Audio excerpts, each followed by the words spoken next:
ಏನ್ ಮೇಡಮ್, ನಮ್ಗೆಲ್ಲ rules regulations ಅಂತ 1000 ಮಾತಾಡ್ತೀರಾ? ಆ 1000ದಲ್ಲಿ ಒಂದು ಹಾಸ್ಟೆಲ್ ಒಳಗೆ ಹುಡುಗರು ಅಲ್ಲೋ ಇಲ್ಲ ಅಂತ ಒಂದ್ ರೂಲ್ಸ್ ಇಲ್ವಾ? ಆದ್ರೆ ನೀನ್ ಏನ್ ಹೇಳ್ತೀಯೋ ಸಮಾಧಾನವಾಗಿ ಹೇಳ್ಬೋದಲ್ವಾ?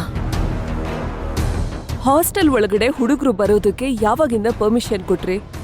ಯಾರು ಯಾವಾಗ ಯಾರ್ ಬಂದಿದ್ದು? ಆ ಧ್ರುವ ಮೈನನ ಮಾತಾಡ್ಸೋದಕ್ಕೆ ಹಾಸ್ಟೆಲ್ ಒಳಗಡೆ ಬಂದಿದ್ದ.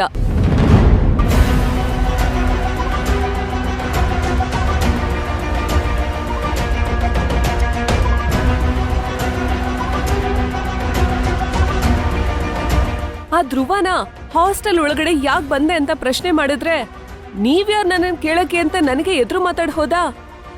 ನೋ ನೋ ನೋ ನೋ, ಹಾಗಾಗೋಕೆ ಸಾಧ್ಯನೇ ಇಲ್ಲ. ಸೆಕ್ಯೂರಿಟಿ ಹಾಗೆಲ್ಲ ಯಾರನ್ನೂ ಒಳಗಡೆ ಬಿಡೋದಿಲ್ವಲ್ಲ? ಹೌದು ಬಿಡಿ. ಹಾಗಿದ್ರೆ ನಾನ್ ನಿಮ್ ಹತ್ರ ಬಂದು ಸುಳ್ಳು ಹೇಳ್ತಾ ಇದ್ದೀನಿ.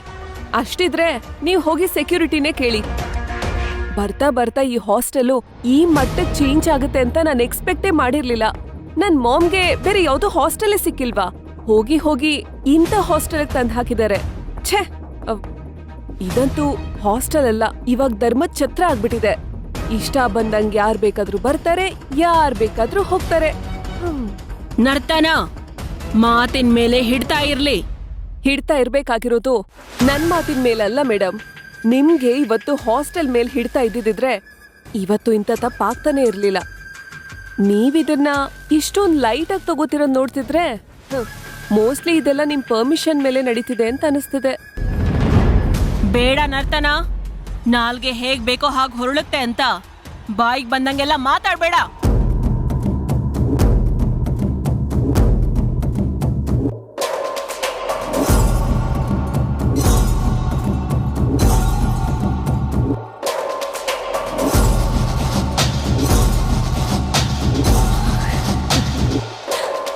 ಬಂದಿದ್ ಕೆಲ್ಸ ಮುಗೀತಲ್ವಾ?